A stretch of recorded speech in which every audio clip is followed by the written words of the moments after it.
All right, welcome back to another episode with Rabbi Moshe Shulman, Debunking Missionary Claims, Part 4, the Bible in the 1st and early 2nd century. Sit tight, we will be right back.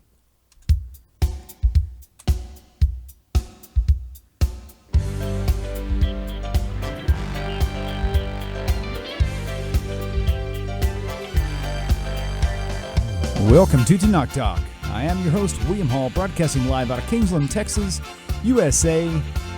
I say that like it's some massive place, little tiny hodunk town, but broadcasting to you with some wonderful, wonderful Rabbanim. So welcome back to the show. Welcome back, Rabbi. It's always a pleasure having you here, and it's good to have our show back up and running. This episode is showing to be more and more popular by topic, and it seems like we're getting into more popular topics as we go along. So more exciting topics.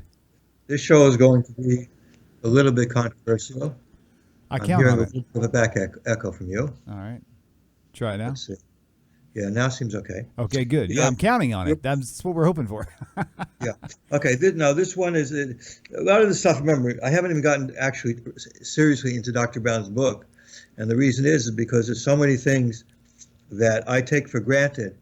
And when I'm going to be discussing about his book that people need to know, that it just takes me a little while to get through some of the stuff. Okay, so this is Debunking the Missionaries, number 12 in our series. The present topic we're doing is the New Testament, don't bet your soul on it. This is the 4th one in this present topic. And what we're dealing with now is we're discussing about the New Testament in the actual first and early 2nd centuries, the very beginning from the time when Jesus died until then. This is the 2nd one on that. And we're going to continue in this one on some of what we did last week. And we're going to bring it this week to the New Testament itself. Now, if you remember what we did last week, we discussed the ideas involving oral traditions, which, as everyone recognizes, all the books of the Gospels, and I guess even you could say part of the information he gets that he uses in his letters, all of these are based on oral traditions. The important thing to recognize is that in order for someone to say that the theology or the stories or anything in the New Testament is true, we have to have faith, confidence that these oral traditions are actually correct. So while a lot of our discussion about the New Testament, and we will of course get into that also, discusses the various texts that we have now, what's the real text, what's the original text. What we're dealing with now is before the original text actually came into existence. Our next class is actually going to do it the next time we do it, which is when I come back from Israel. We're going to actually start dealing with the composition of the material that actually ends up being in the New Testament, the Gospel specifically. So what I brought into here and last week, and we discussed, is the concept of what happens when there's failed prophecies. And I just want to go over that very shortly because we're going to see how you can apply this to the New Testament. Now, this is something that's pretty well known in the psychological literature, but you don't really find it in any of the apologetic literature. I've done a lot of readings by Christians in things dealing with, for example, the resurrection is the biggest historical type of thing that's discussed, besides the issue of whether Jesus existed himself. The resurrection being something based on the New Testament itself, whereas the historicity deals a lot with outside works, and we're going to get to that too, please, hopefully. Now, so even when we deal with people who do not agree, like Bart Ehrman and those who follow that, you don't really see this discussion coming up. So that's why it's very important, because it's fundamental to understanding whether we consider the New Testament itself reliable, even from the original writing that got put together, whether we consider what came into that valid, is only based on certain assumptions that are given that are not really examined very often. For example, a number of the assumptions are that the oral traditions are passed down exactly as they occurred, these people faithfully said things from one generation to another.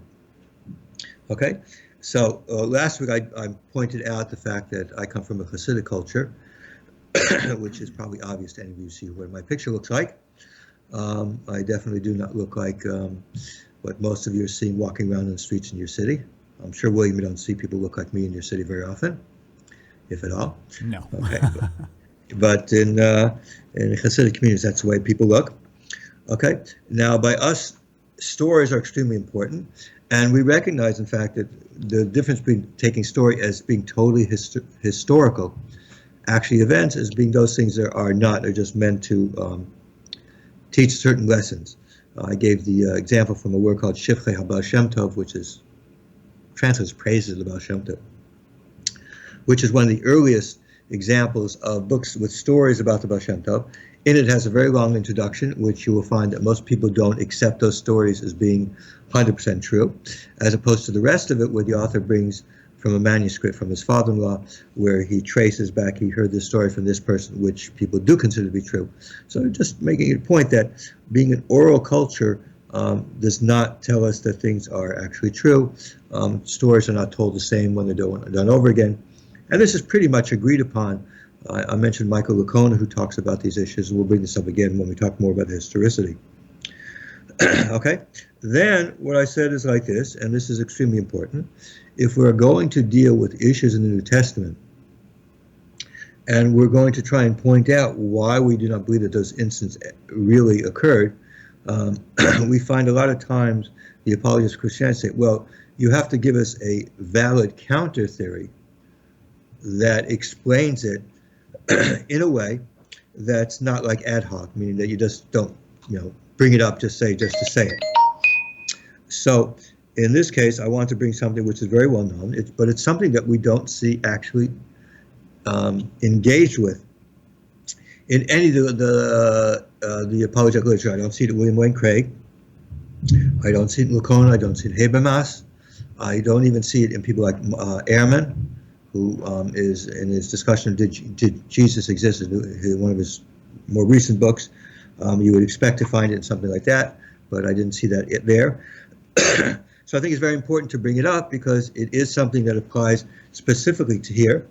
And again, that was the issue of what happens when prophecies fail. Now, what happens is I went to a book, and I just want to go this so you're clear, because I want to go into the New Testament, and we're going to see, I'm going to show you actually that you can see there the actual idea of how failed prophecy actually, this concept of the syndrome of failed prophecy applies there. Now, again, we mentioned in this book on when prophecy fails, there are certain conditions that we look for in a group, which is, number one, there must be a strong conviction.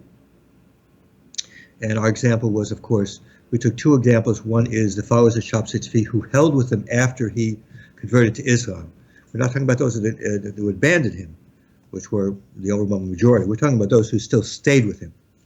So, and the other example was of a group that exists in Lubavitch today who, outside of the mainstream, actually don't believe that Lubavitch ever died, that in fact his grave site, which Lubavitchers and non-Lubavitchers going to visit, to pray over in Queens, New York, is actually empty. Okay, we're talking about those people specifically.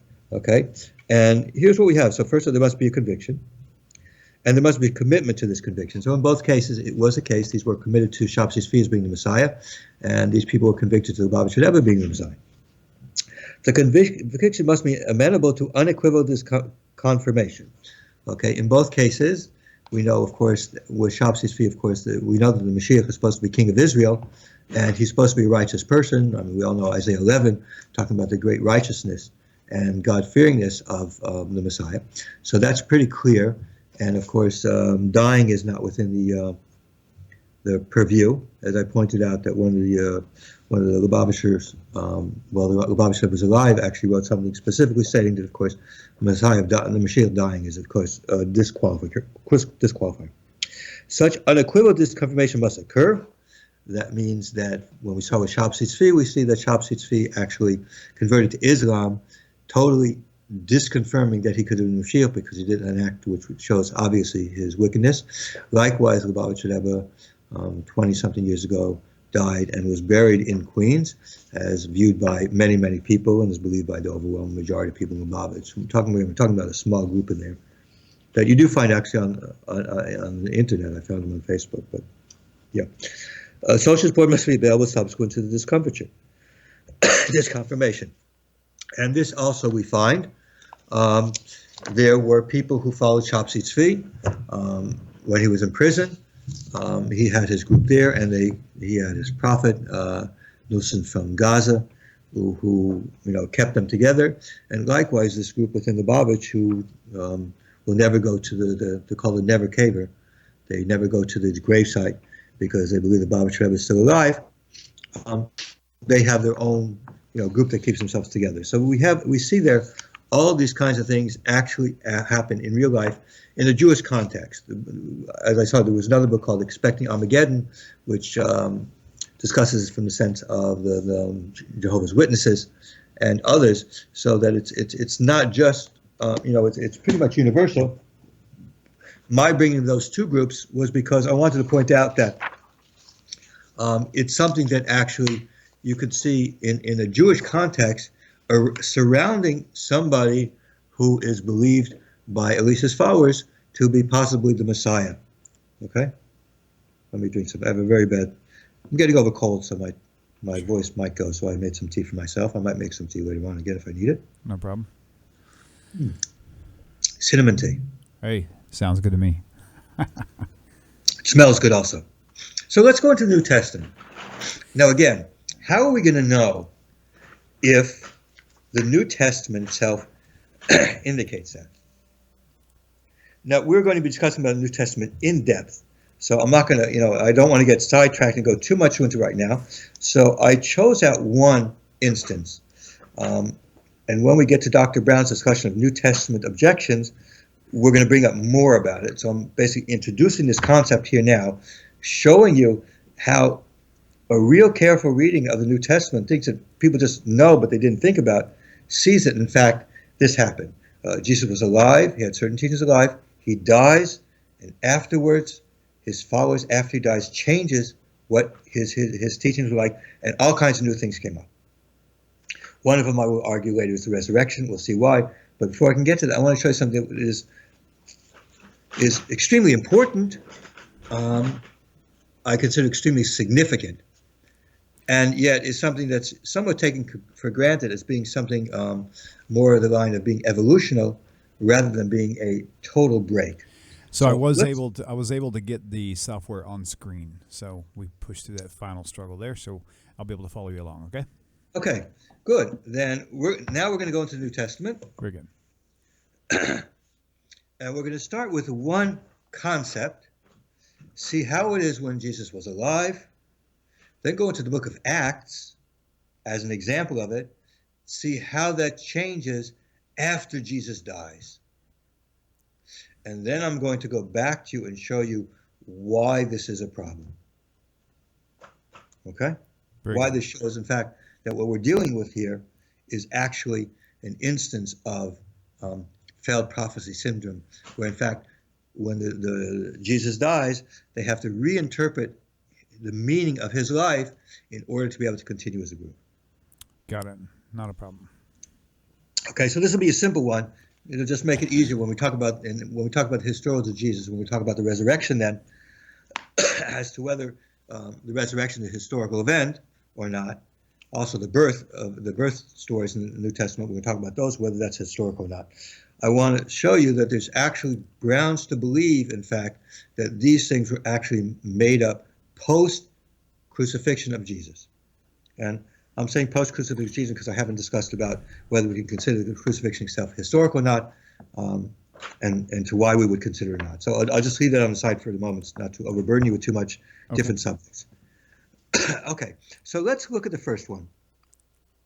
First one I want to look at is Matthew 10, verse 5 and 6. All right, Matthew 10, 5 and 6. There you go. Okay. Now, this is after it says the 10 names of the 12 names of disciples in verse 2 through 4. Verse 5, and again I'm reading from, this is the RSV version, I believe, is what they use as the basis. I'm using my Jewish annotated New Testament.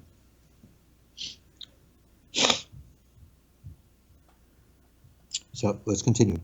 These 12 Jesus sent out with the following instructions. So now this is important. This is clearly, if you have your red letter of the Bible, this is going to be read, because this is what Jesus is himself actually saying.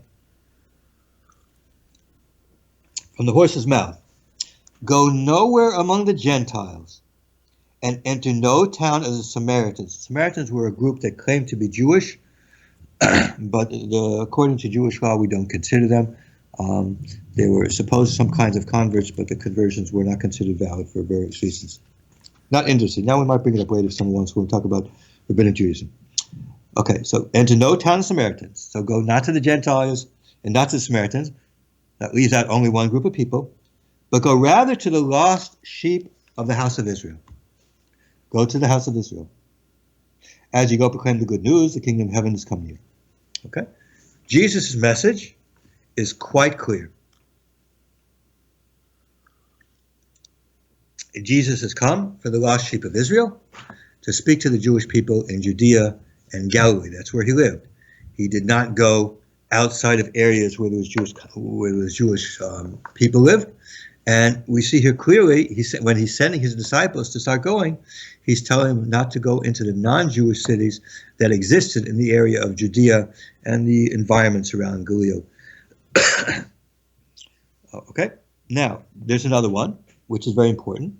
Let's go to Matthew 15, verses 21 through 28. This is a very, very, very famous.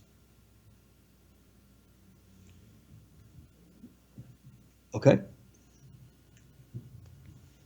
And it says here again, this would be a very important story here.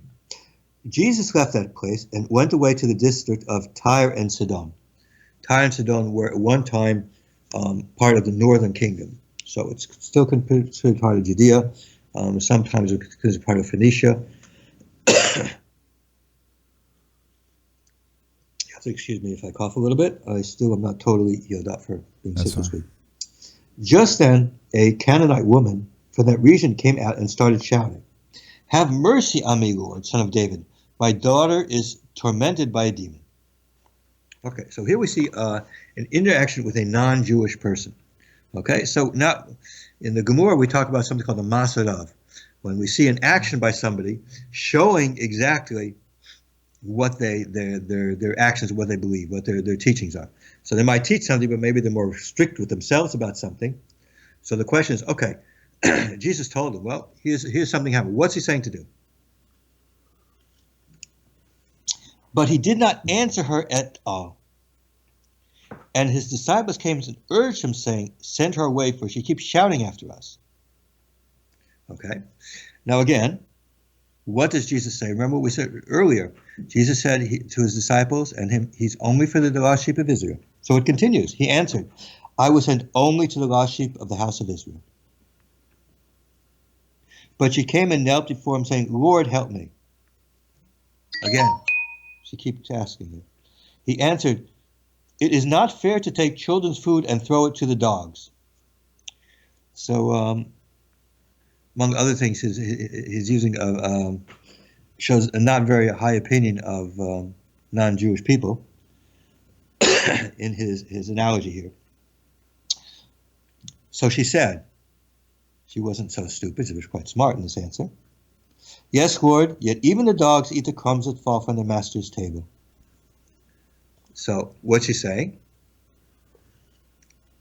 Is it's true you have nothing to do with me, but listen, if I'm around here, I'm listening to you. I should get, crumbs, something from you. I came to you, I'm listening to you. So even though you're not intending me, there's no reason why I shouldn't get. Right. She said, well, then Jesus answered, "Woman, great is your faith. Let it be done to you as you wish." And her daughter was healed instantly. So what do we see here? Quite clearly that Jesus was saying, listen, my purpose is only the Jewish people. When she showed an attachment and apparently an agreement with his message and treated him and showed some kind of sincerity, he said, okay, fine. Well, that's not what I'm intending on doing. There's no push to go to the non-Jews. There's nothing to do with that. Okay? Now, let's pause a second. Jesus died. Okay? Jesus died. Right. All right? That's a fact that we all agree that if he lived, he died. Right. Now, let's look. The book of Acts, as I mentioned before when discussing about the New Testament, the book of Acts extends the history of the Christians, the Christian groups, from the time Jesus died, going on afterwards. Okay? So it's very important. Jesus has now died. Okay? So what happens to his followers? How are they acting? Well, if you look clearly in chapter 2, if we look throughout chapter 2, we find out, say, for example, chapter 5, he talks about the devout Jews from every nation under heaven living in Jerusalem. So Jews coming to Jerusalem from all over the world. That's very common, by the way. Josephus talks about it, especially around Passover. It was very common for Jews to come from all over. Philo mentions that he went and visited Jerusalem once.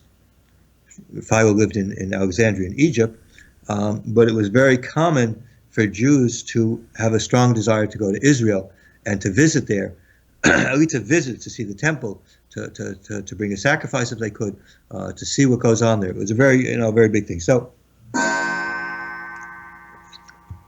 what he's referring to here is something that's a pretty well-known fact.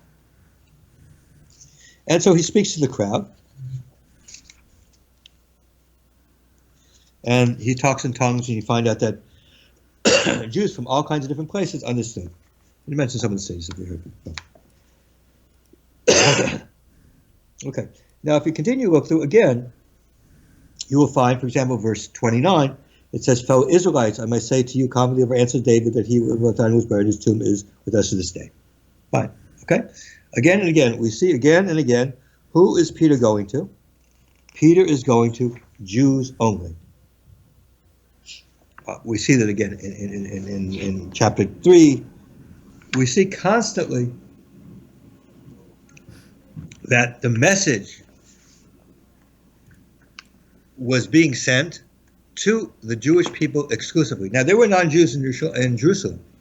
There were Romans that were there. Obviously, in the towns around Jerusalem, there were places where non-Jews lived also. But we see here exclusively in the beginning, in the book of Acts, it's quite clear that the followers of Jesus, the original followers of Jesus who lived in Jerusalem in the very beginning, they only went to Jewish people. And that really agrees quite clearly with what Matthew says in chapter 10 and chapter 15. His purpose is to go to the Jewish people alone, and that's what he tells his followers to do. Go visit the Jewish people. Okay, so now let's continue.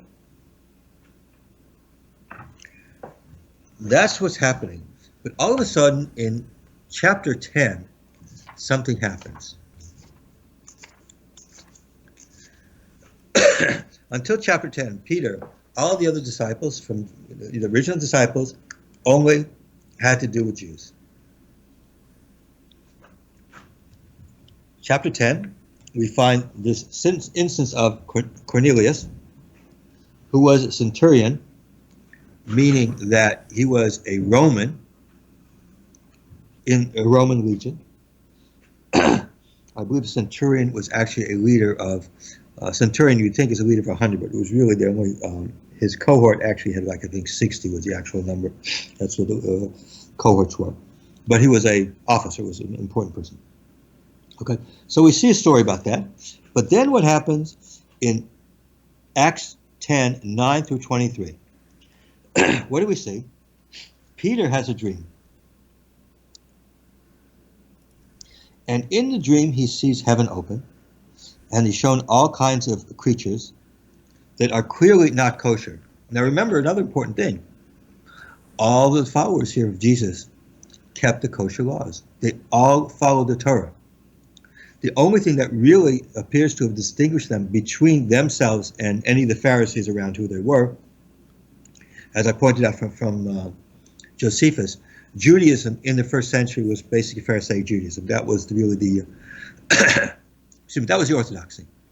So there was really nothing that distinguished them from the other Pharisees there. So he ate kosher. So he sees in a dream and says, "Get up, Peter, kill and eat." Meaning she just slaughtered these things.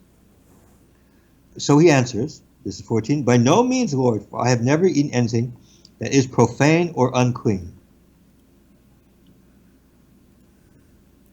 And this is like 10 years after Jesus supposedly died, right? This is a while. It's a long time. Not the time it is not really as important for the point I'm trying to make here.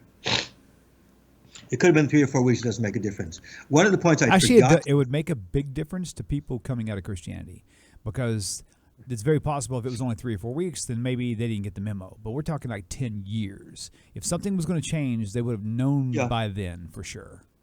Yeah, okay. I understand the point you're making.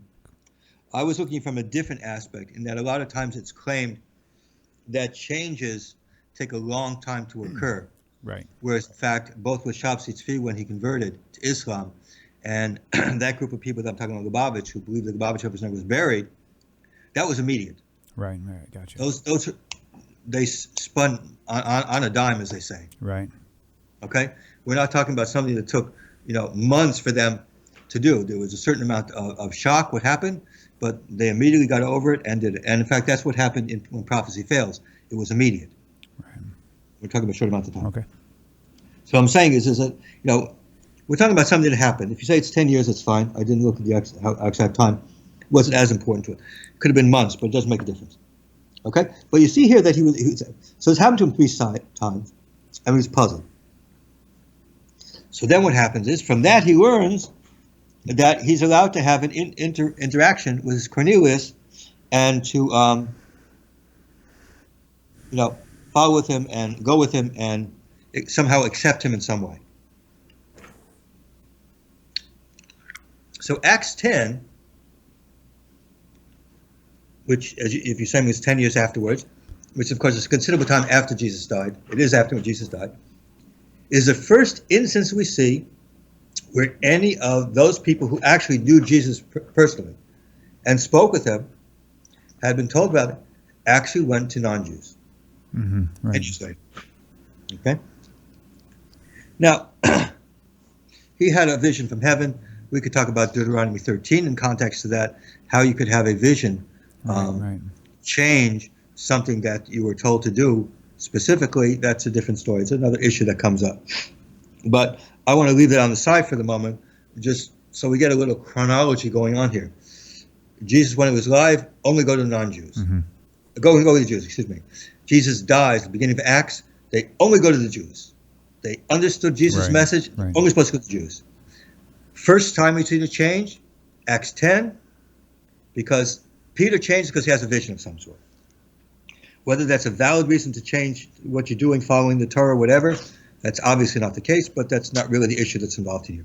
I'm trying to get our chronology because I want to show how we see that actually the New Testament text is showing us that actually this is coming up from later on.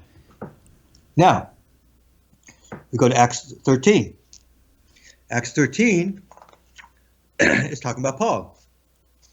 If we talk about Paul, 46 and 47.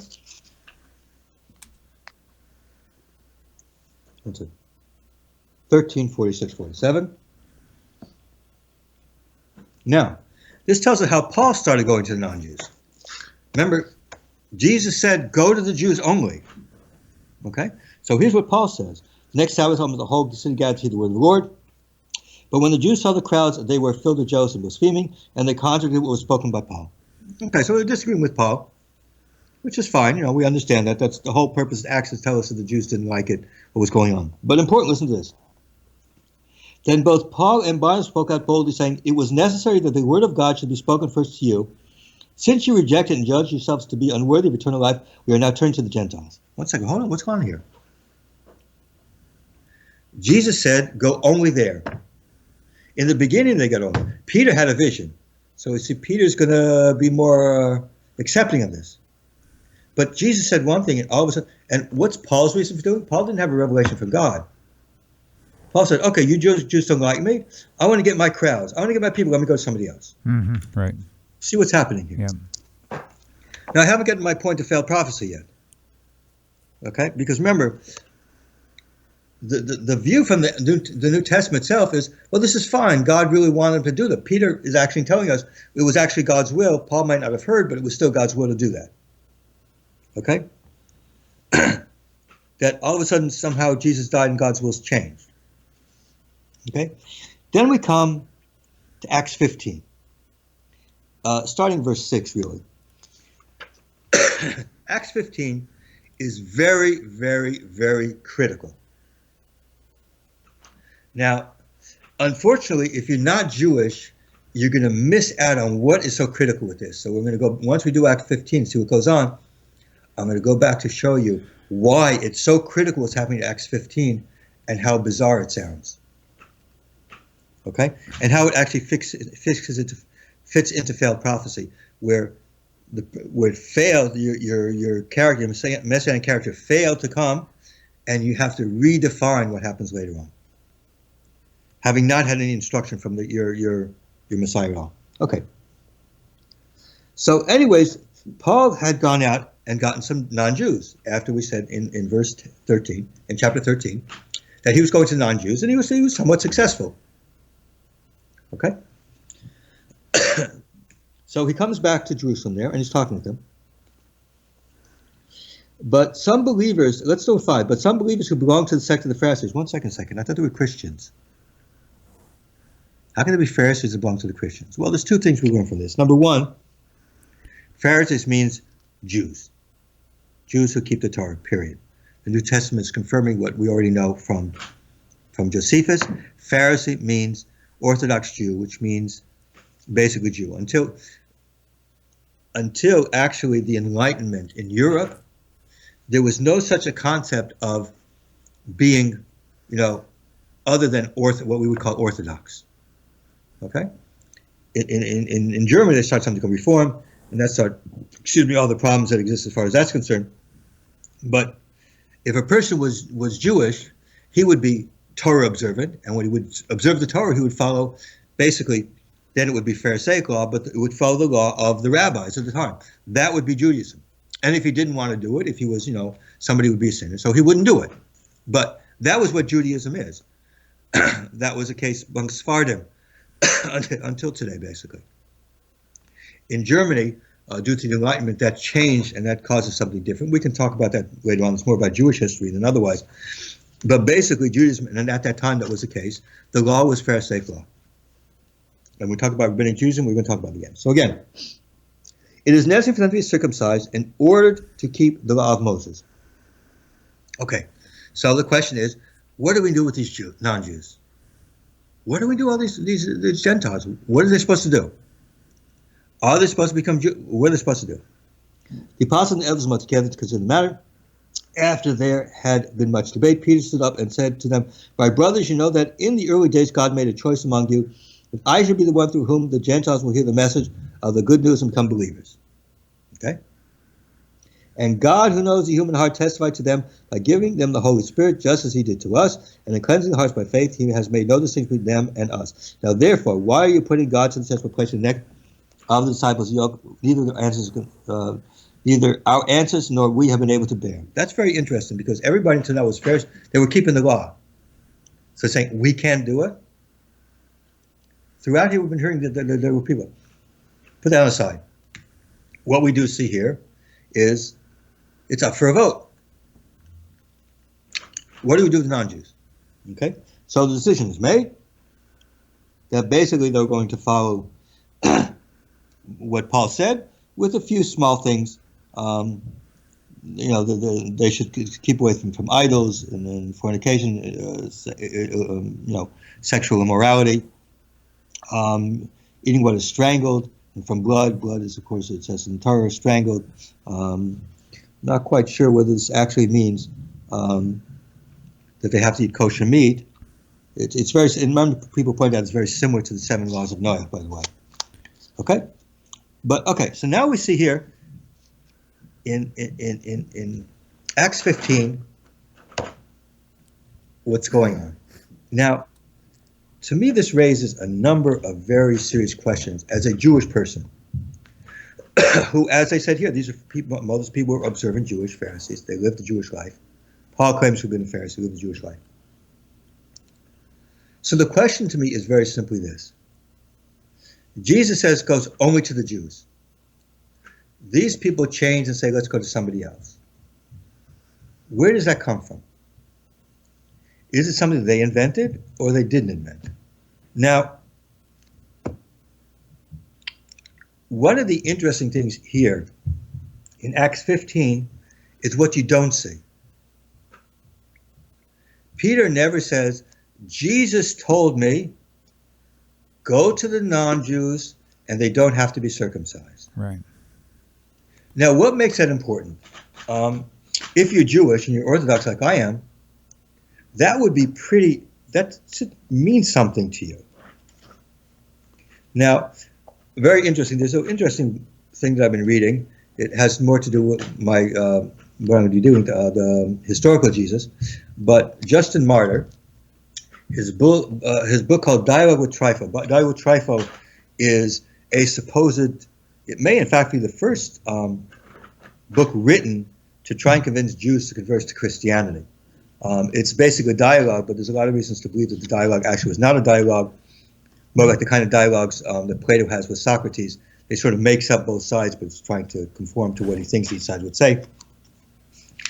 But importantly here, there's a very important point that we should be clear of. As a Jewish person, he has Trypho say this, his biggest complaint about Christians. But this is what we are most at a loss about, that you, professing to be pious and supposing yourselves better than others, are not in any particular separated from them, and do not alter your mode of living from the nations, in that you observe no festivals or Sabbaths, and do not have the rite of circumcision. Further, resting your hopes on a man that was crucified, you yet expect to obtain some good thing from God, while you do not obey his commandments. What's important to hear is, this is what not only a Jew in that time would believe, but a Jew even today believes. The Jews at all times would believe. How could you say you're doing God's will when it has no perspective with the commandments? You don't change your actions. You're doing the same as before. Have you not read that the soul that shall be cut off from his people who shall not have been circumcised on the 8th day? It's said to Abraham. And this has been ordained for strangers and for slaves equally. The law says that if you have a slave, you have to circumcise him. But you, despising this covenant, rashly rejected whatever. Okay. The point being here that we see from Justin, quite frankly, the mindset of a Jewish person, what Peter would have thought and James would have thought, and if Paul is not lying about his beliefs, what Paul would have thought, that if somebody was to come and believe in the Jewish Messiah, in the fulfillment of that, who was non-Jewish, then there's some necessity to keep God's commandments. Somebody would have to tell them differently. Now, again, I want to add another point to here, because this shows me an indication that, in fact, some things in the New Testament were actually rewritten in order to make it sync up with things that we see later. Again, let's go through the history we have. Matthew 10:15, non-Jews only. Acts 1, after Jesus dies, Jews only. Okay? Up until Peter in 10, which he says 5-10 years later, Jews only. Peter 10, first instance. Okay? Paul, Acts 13, first instance of going to non-Jews. Okay? Now, those of you Christians who know the Bible very well should say, 1 second. What about the Great Commission? Matthew 28:16 through 20.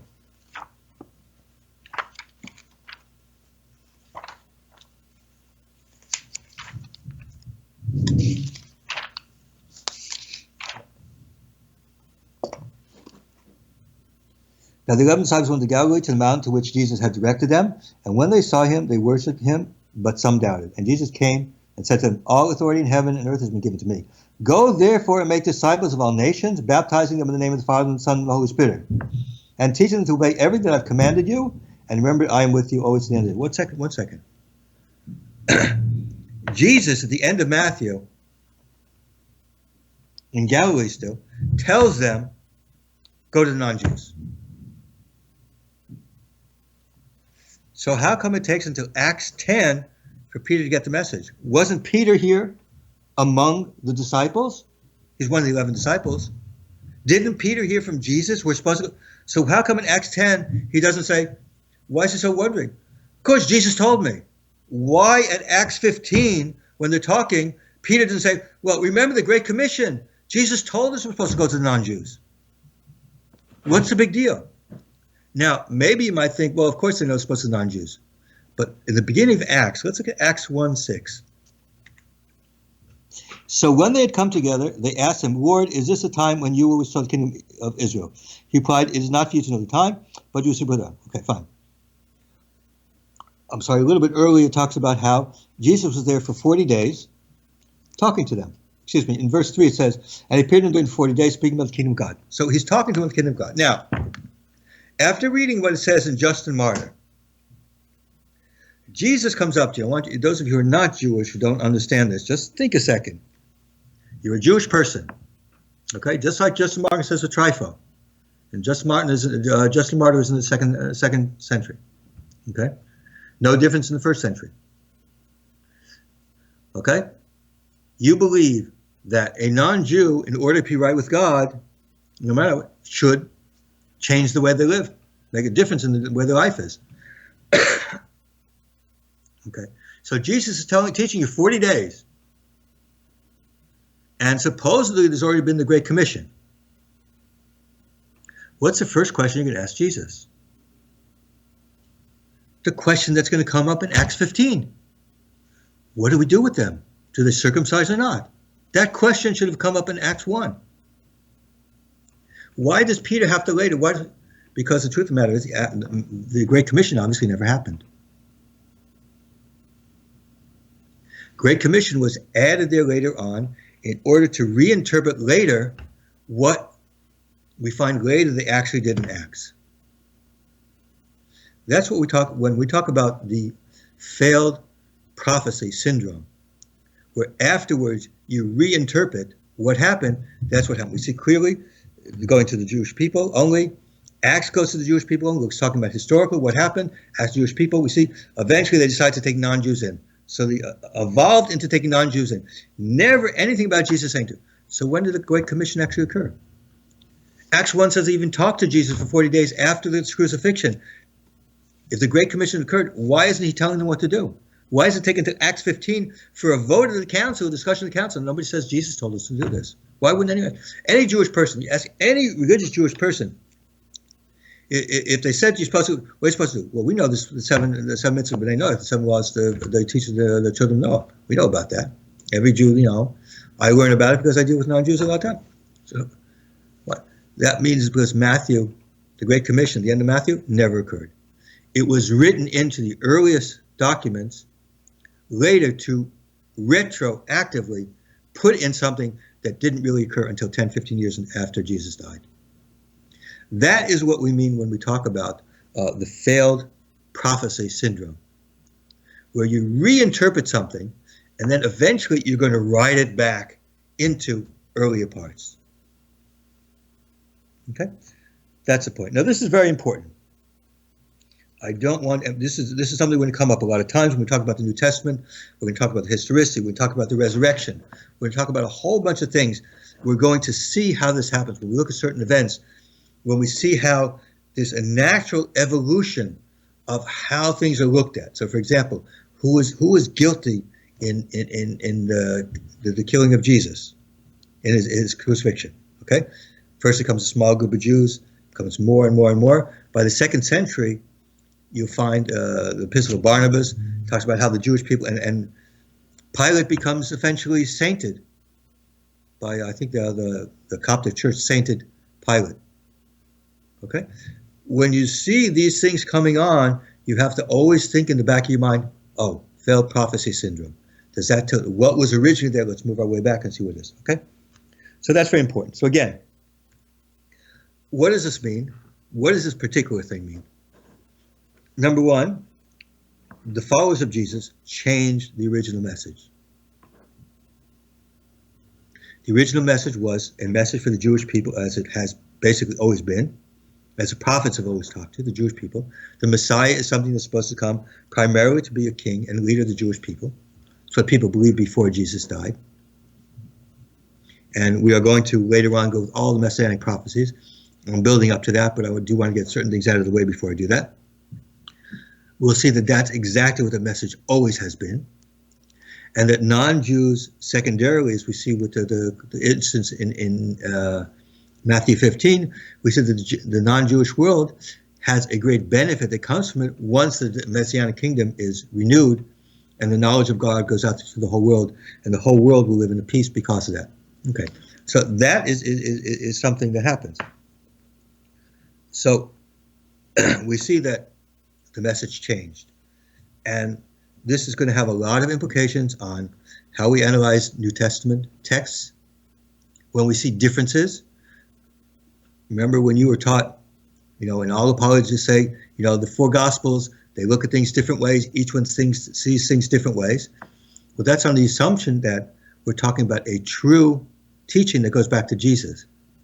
But if we're really talking about true teachings that were reinterpreted after Jesus died by that circle in Jerusalem, and it gets spread out to different people, then we see how this being spread out to different people might have come back here, but changed when other people looked at it.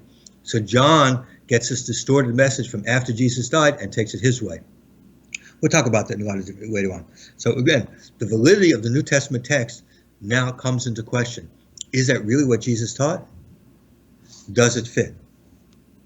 Okay, we'll see this when we discuss, I'm going to go into the resurrection, and I'm going to talk in the birth, so that we find, for example, when Luke says misinformation, historical information about when Jesus was born, that's not because of anything other than it was written into the text later on, so that there's birth stories about the hero, just like there's birth stories a lot of other people have. It's very important to have birth stories. Okay, so again, another point that comes from this is New Testament theology. We're going to see that Jesus' theology in the New Testament, when he lived, was repentance, follow God's commandments and stuff like that. Changes in the New Testament. Okay? Later on. All of these are examples of what we're talking about, failed prophecy syndrome. When we talk about a little about historicity, when we talk about the New Testament, you need to keep this in mind when we're talking about this. Is not an ad hoc thing. This has been shown psychologically. There have been studies on it consistently. It is a real known thing that is actually predictable. Okay? So when we analyze it, you have to get this in mind. Okay, that's what I want to do today. Next week, we're going to go back and start looking about even taking into mind that these oral things were being changed at the time. The question is, how did they look at these as time went on? And so we're going to look at end of the second century, how these were looked upon, and we're going to eventually get up to what actually is the canon. But the main point we have to realize now is that even were we to get back to the original texts, as they were the original Matthew, the original John, that does not tell us what Jesus actually taught. We have to really weed through some things and see if we can figure what that is. Okay, I think that'll be enough for today. Okay, very good. William, if you see any questions there is about almost 10 minutes, I think. Right. So very good. First, see if there's any questions. If not, if somebody wants to ask a question, call in and ask a question. I'll answer a question also if I can. Okay, let me go ahead and log into the Ring Central then, and we'll see if we can open up the phone lines here.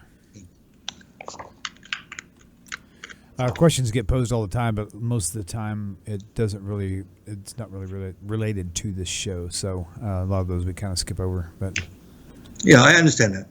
I prefer actually if somebody calls in questions related to the show, because many of the questions they're going to ask, I will eventually get to them, and I'm going to get to them in excruciating detail, as I've tried to do here now, so that you can understand clearly exactly why I'm giving the answers that I'm giving. Right on. Very good. Okay, well, the phone lines are officially open, so if anybody wants to call in with your question related to this show, otherwise you're going to have to call in, ask your question, and we'll say on another show, and you can say hi, and he can say bye, and you can all hang up and wait for another caller. So, so if you want to have a discussion regarding tonight's show, definitely keep it topic-oriented. If you do not mind, that would be great. So I would really strongly. There we go. I would strongly suggest that those of you who are listening to this listen over to this numerous times until you're really, really clear about it, because it will come in a lot in the future. When we talk about New Testament objections, you have to keep in mind what we're talking about here. Just like we see in Acts, from Matthew to Acts, how there was an evolution that the people on themselves did, not from Jesus, on themselves, and it's clear that they're retroactively putting certain things into the New Testament in order to make it agree with what they believe later. Right. You have to realize when we start talking about New Testament, we're going to be looking at it with that perspective. You have to understand that basic fundamental way of looking into it. Counter Missionary asked on YouTube, could you ask Rabbi Moshe Shulman why the Great Commission is only mentioned in the book of Matthew and not in the other three Gospels? That's interesting. A lot of things in Matthew are basically written to Jews or a more Jewish Christian audience. That's what a lot of scholars, both Christian and non-Christian, seem to indicate. I have no reason to believe that that's not the case. Although, again, there's certain issues, remember, it's been tampered with. So that's really the more appropriate place it is. That's where you find that Jesus says that you should go to the Jews only. So the obvious place where you're supposed to say to change that. That's got to be fixed. None of the other Gospels actually says that, as far as I know. I couldn't find it. Right. It says that you should go to the Jews only. So if Matthew says go to the Jews, then if you're going to be doctoring the text, or when you're writing down the text, originally writing down the text in the 50s, 60s, whatever it was done, I think Matthew was like in the 70s, late 70s. When you're writing it down, that doesn't agree with the Christianity that's going on around you right now. Mm-hmm. So you have to add something there to make sure that it exists. So that's the place where we're probably going to. Again, that's a speculation on my part, and it may not in fact be true. I just want to clarify between what I'm speculating about and what we're dealing with, which is fact. It is a fact that the Great Commission is just not consistent with what we see between Matthew 10:15 and the book of Acts up until Acts 15. Okay, right. The Great Commission could never have happened if you consider those things. It has to be a false thing, something put into to make Matthew agree with what we see later in Acts. Okay, that is, as far as I'm concerned, is factual. Because there's no way you can imagine a Great Commission and Jesus talking to people for 40 days with a question of exactly, well, if you want us to go to non-Jews and baptize them, what do you want us to do with them? What are we supposed to do? Can they eat kosher? Can they eat not kosher? What are they allowed to do? I mean, we find this all the time today. Christians who leave, Christianity, they don't want to convert to Judaism. So, they ask me all the time, what am I supposed to do? Right. It is the obvious question. I don't know if you could do this in a nutshell. Just ask that. I don't know if you could do this on one foot or not, but this is coming from me. I've heard different topics on it, but one thing I hear Messianics say all the time is you've got Moshe. Actually, let's take this. Remind me of this question, though. Moshe ben David, Moshe ben Yosef, and are they contemporaries? We're going to discuss that later. That's okay, good. It's a very long subject. All right, very good. Caller, welcome to the show. Please tell us your name, where you're calling from. North Carolina. Hello. Welcome from North Carolina. You have a question for the rabbi? Hey, I had a question. Went to Torah Star yesterday and I want to ask about the scapegoat. Okay. Okay. So what about it? And specifically about Azazel. Mm-hmm. Azazel, right? I didn't hear that word. He's specifically referring to Azazel. Nobody. Azazel is referring to the desert where they sent the. Rabbi, hang on one second. He's explaining his question. Okay. Go ahead. No, the rabbi couldn't even explain what Azazel was.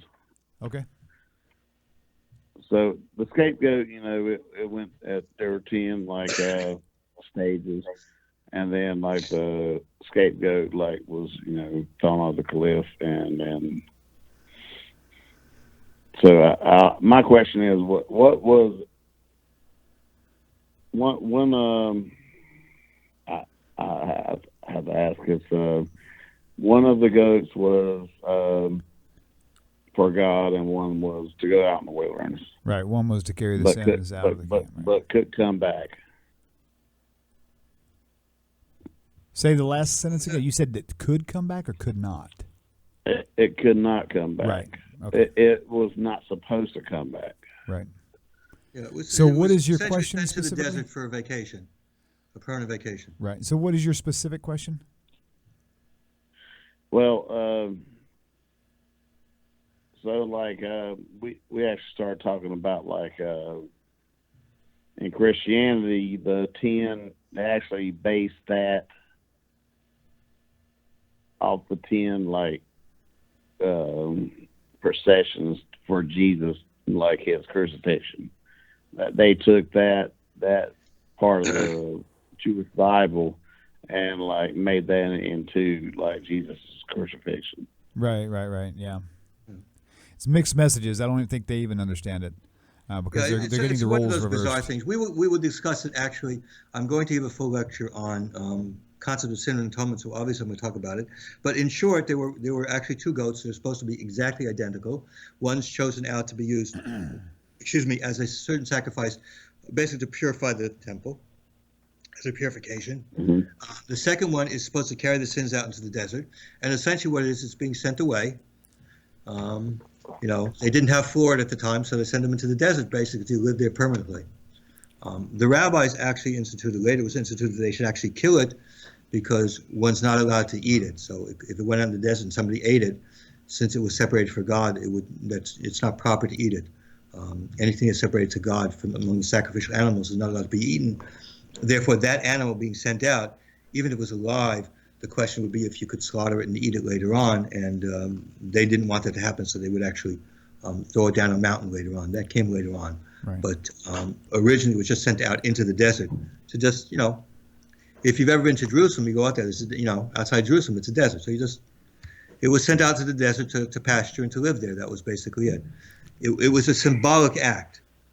Symbolic. I mean, nobody put a sins actually physically on it. It's symbolic act saying that we're sending away our sins to the desert, and they should just disappear out there. Right. And one final thing, I guess you could take with you too, is the mixed messages that Christianity teaches on that. It shows that Jesus bore the sins of the world, right? But it couldn't have been if there was an Azazel, because the Azazel that was sent away was the one that bore the sins. So it's confusion. William, actually, the point there is the one that died, that was sacrificed, right, did not bear the sins. Right, that's what I was saying. It's the one that was sent out to live in retirement in the desert. Right. Exactly. That's the one that bore the sins. So it's actually living is actually taking care of the sins. Dying doesn't take care of the sins. Dying is only purification purposes. Very cool. Most of the sacrifices for Yom Kippur itself were purification sacrifices for various things that could happen. These get very complicated. Most people don't understand the sacrificial system, so I want to leave that for that. But basically, most of the sacrifices on Yom Kippur were because of impurities that could be imparted into the temple accidentally. Very good. Well, hey, thank you for your call. It was a great question. Well, it was a discussion on Yom Kippur, and it got into something else. Yeah, they tend to conflate Yom Kippur with Pesach because in the chronological order of the reading, they're very close together. It actually did that to me for many years. It took me a long time to get through that. So they're conflating 2 stories together. So we're going to let you go for now because we're actually at our marker, and I've got another show that's starting here in about 30 minutes. So thank you for your call. It was a great question. And thank you all for tuning in for sure. Rabbi, this has been a very, very, very good set for sure. So looking forward to what you're going to have out for next week. Remember, I'm going to Israel. So So next week we're off? I'll be there 2 weeks. I'll be in Israel 2 weeks, and the time is not going to work out very well. I got you. That's right. I remember you saying that now. Very good. Okay, well, very good. Well, I'll tell you what. It's I'm glad it worked out well tonight. So We even managed to start on time, which was kind of nice. Yeah. Of course, I know you're always ready. It's just this live broadcasting thing is always hard to start on time. So anyway, thank you, Rabbi. Thank you all for tuning in. Don't forget to subscribe to the YouTube channel and turn on notifications. And if you like what we're doing here, feel free to go to TanakTalk.com. Show the love. You guys have a great week. Shalom, shalom, and Shavua Tov. Take care, everybody. Bye-bye.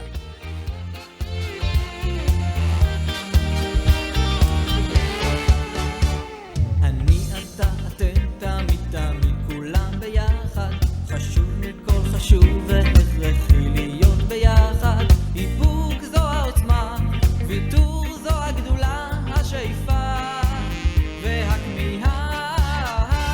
אני אתה אתם תמיד תמיד כולם ביחד. חשוב מכל חשוב והכרחי להיות ביחד.